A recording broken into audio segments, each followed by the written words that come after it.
Hello again folks, Arlyeon here with Crit Hit Reviews. On this episode, I'm going to be weighing in on Armitage Games' Bannerman, a 2D action-adventure game which follows its titular character through a grim medieval setting. Confidently boasting of skill-testing gameplay, the game makes an appeal to individuals seeking out a challenge. But does Bannerman make a worthy case for venturing into the game's war-torn land, or will it leave players feeling like a battlefield casualty?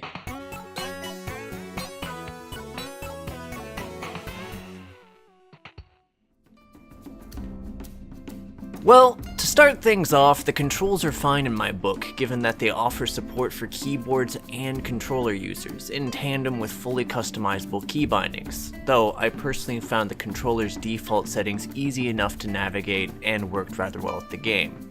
Which is good, given that Bannerman is a less open-ended style of action-adventure game with a heavy focus on its combat. In essence, story mode follows players as they roam the countryside in a quest to redeem their honor over the course of 8 fairly linear stages, if we consider each day a stage. In these stages, players are tasked by their lord to achieve a goal in each environment and set about doing it, usually involving some walking, light exploration, and a wholesome helping of methodical murder and rarely some puzzle solving. Although, the majority of the puzzles are fairly simple, mostly involving the pulling of switches in certain orders or finding the room where a switch is. The exploration is also fairly straightforward, given that players are unable to jump or perform any action outside of combat other than walking, running, or interacting. It's also how you find the much vaunted combat treatises, which when found grant the player a choice between one of 2 passive abilities that influence their combat capabilities, such as having an increased armor capacity to a maximum of 5 instead of 3, increasing the damage heavy attacks do to armor, or reducing the recharge time of your stamina when it runs out. Armor and stamina is important, by the way, more on this later, I promise. Anyways, this is probably part of why the movement speed in Bannerman pains me so much, given that you move at a pace I can only describe as ponderous, and the dash isn't a large help. I mean, while it's accurate for a guy lugging around a great sword, it became really tedious as I ran back and forth across fairly large stages in search of lore, treatises, or what sparse supplies I could find to help me survive. Speaking of, the crux of Bannerman's complexity and challenge rests within its combat, given players only possess 5 health, there's no means of replenishing it during a stage, and enemies are not only aggressive but able to combo hits together. Although enemies are generally more fragile than the player, their sheer numbers tend to punish those who let battles become a war of attrition or are reckless. By design, Bannerman forces players to learn when to block, dodge, and even makes the act of shuffling back and forth in combat tactical, given the very deliberate movement speed in tandem with the player's quite usually limited attack range. This is only further compounded by the stamina bar, which drains with most combat actions and prevents all but movement while recharging, should the players fully drain it. Oh, and there's stance changing, which is mostly useful for bypassing enemies' blocks, and which I might have been slightly slow on the uptake for.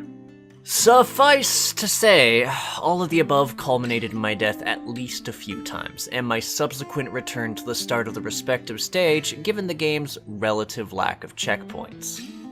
Though this can be frustrating, given enemies respawn and you move like you've taken an arrow to the knee, the game's at least kind enough to retain progress on any puzzles you've solved or shortcuts you found, letting you get back to the encounter that murdered you semi-quickly. At least if you've gone out of your way to find the shortcut. There's also armor pickups which you can find across the stages, soaking up to 3 hits, or 1 heavy hit, per point of armor. Though you'll need to recollect it every stage, armor helps a lot given that blacksmiths can fully repair your gear.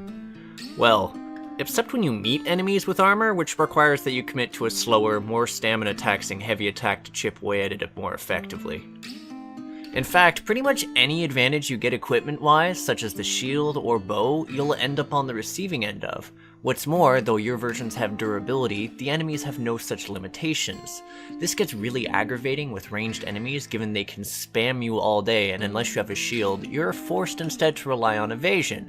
Which gets problematic, as failure knocks you back, the dodge has some extremely narrow predictive timing, and late game will frequently have you fighting a range and melee characters simultaneously.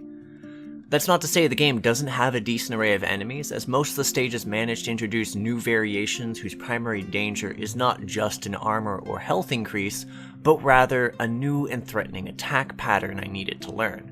Really, the only upside to the archers is that you can spare them via punching. Yes, there's a punch option, and the punch you get when using a shield is more of a well-deserved crotch kick for those bastards. Just, don't try to spare anything else with punching, it really doesn't work.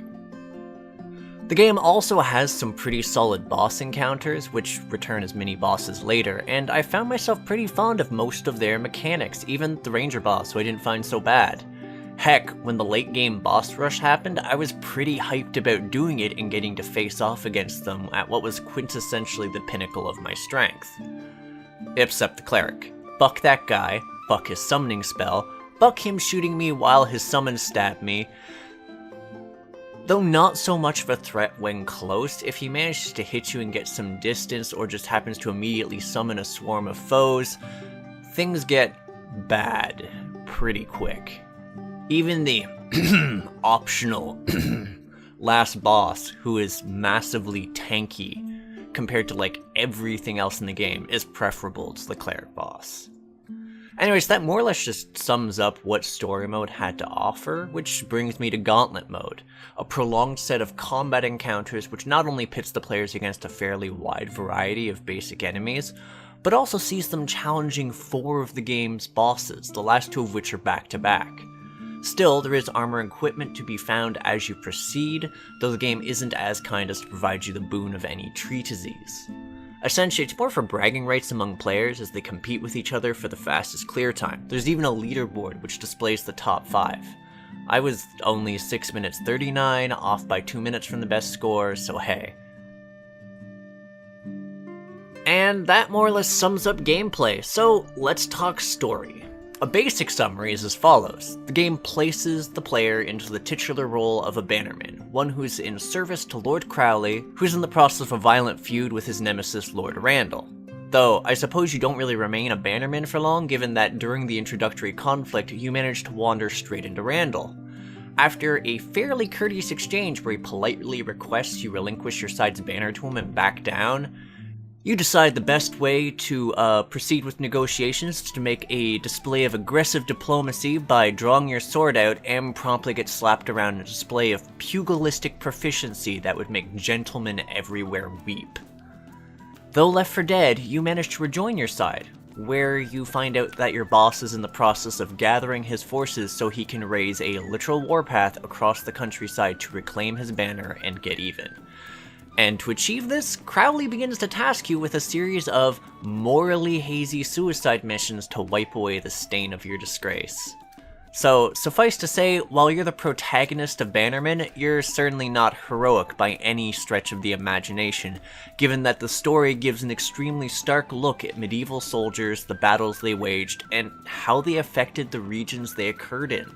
At points, through his actions and dialogue, you're left to wonder whether Crowley is inept, petty, or just passive-aggressively trying to send you to your death, or some combination of the above. And the actions you do become increasingly disquieting, which actually makes the nightmare sequences which accompany the stage's nights an overall uncanny but effective bit of exploration/storytelling.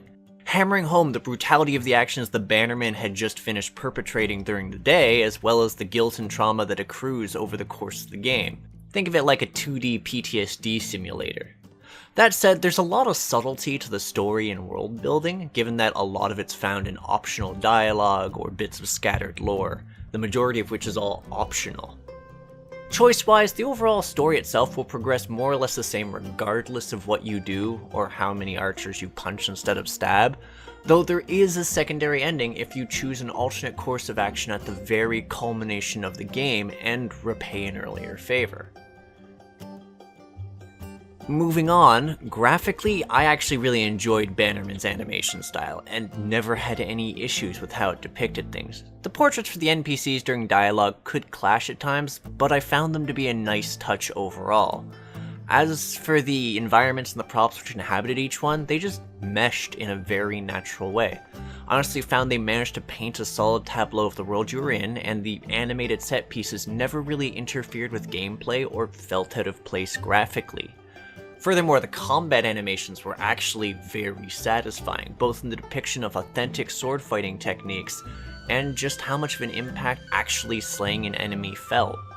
My only complaint graphically was just the moments of deja vu I felt when traveling through the catacombs. Now, when it comes to audio, the songs that are present for the stages and situations are just on point. They feel very well suited to the game and often reflect the mood quite well, and even the attention put into things like the clang of combat, the footsteps of your character, or just the ambient noise all serve to build an engrossing and immersive atmosphere. Which, I suppose, brings us to my final thoughts. First off, while the game prides itself on difficulty, it honestly isn't Cuphead levels of vicious. There's a few frustrating moments in it, but as of writing this review, I've died a grand total of 8 deaths, and that's including a few runs of Gauntlet mode to boot. That said, the game is challenging, just in a way that doesn't feel too cheap or unforgiving. Most of the time. Fuck you ranged attackers, fuck you cleric.